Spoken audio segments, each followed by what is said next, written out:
नमस्कार, स्वाभिमानी न्यूज चॅनलच्या बातमीपत्रात आपले स्वागत। प्रशिक्षणार्थी युवक युवतींना रोजगार उपलब्ध करून द्या संघटनेचे धुळे जिल्हा अधिकाऱ्यांना निवेदन।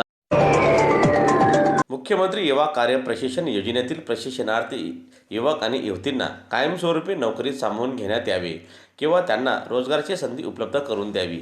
त्याचप्रमाणे त्यांना या विभागाअंतर्गत होणाऱ्या विविध भरती प्रक्रियेत युवा प्रशिक्षणार्थींना 10% जागा राखीव असाव्या। शासकीय निमशासकीय नोकरदारांना प्रासंगिक रजा देतात, त्याच पद्धतीने यांना देखील प्रासंगिक रजा, वैद्यकीय रजा, वेतन भत्ता देण्यात यावा अशी मागणी मुख्यमंत्री युवा कार्य प्रशिक्षण संघटनेने केलेली असून त्या संदर्भात आज धुळे जिल्हाधिकारी कार्यालयासमोर आंदोलन करीत वरील मागणी संदर्भात धुळे जिल्हा अधिकाऱ्यांना निवेदन देण्यात आले।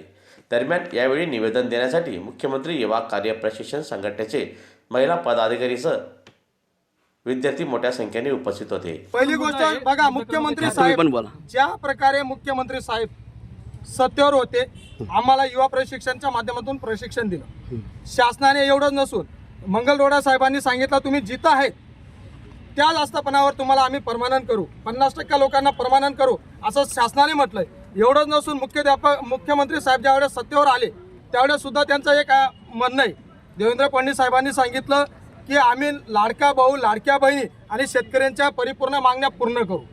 त्यांनी आम्हाला आश्वासन दिलंय, त्या आश्वासनाच्या आधारे आम्ही मागणी करतोय की आम्हाला आमची मुदत वाढवून द्यावी, कारण आम्ही सुशिक्षित बेकार होतो। आम्हाला जे कामधंदा होतं ते काम आम्ही सोडून शासनाच्या आधारावर संविधानिक मार्गाने या ठिकाणी प्रशिक्षण घेतलं। आम्हाला गेल्या 4 महिन्यापासून काही मित्रांना पगार सुद्धा भेटलेला आहे, म्हणजे मानधन भेटलं नाही। तर शासनाला एकच सांगतो, आमचं वेळेवर मानधन द्यावं। एवढंच नसून आमचं मुदत वाढवून द्यावी आणि मुदत वाढवल्यानंतर आम्हाला आमचं जे 10,000वर तुटपुंजी मानधन देत आहे तर 10,000च्या जागेवरती आम्हाला 25,000 ते 30,000 मानधन करावं असं सगळ्यांना विनंती करतो। ही मागणी धुळे तालुक्यातील धुळे तालुका असेल, साक्री तालुका असेल, सिंदखेडा असेल, शिरपूर असेल किंवा तमाम महाराष्ट्रातील सर्व मुख्यमंत्री योजनेअंतर्गत सर्व प्रशिक्षणार्थ्यांच्या वतीने मी विनंती करतोय, लाडक्या भावांच्या वतीने करतोय, लाडक्या बहिणींच्या विनंती।